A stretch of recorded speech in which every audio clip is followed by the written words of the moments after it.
ধৈর্য এমন একটা গাছ, এই গাছের সারা গায়ে অনেক কাঁটা, কিন্তু এই গাছের ফল বড্ড মিষ্টি।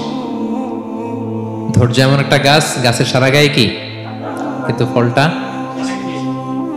ইয়াকুব আলাইহিস সালামের কলিজার টুকরা ইউসুফ আলাইহিস সালামকে ভাইয়েরা মেরে আহত করে কুয়ায় ফেলে দিছে, কুয়া থেকে নিয়ে মিশরে বিক্রি করে দিছে।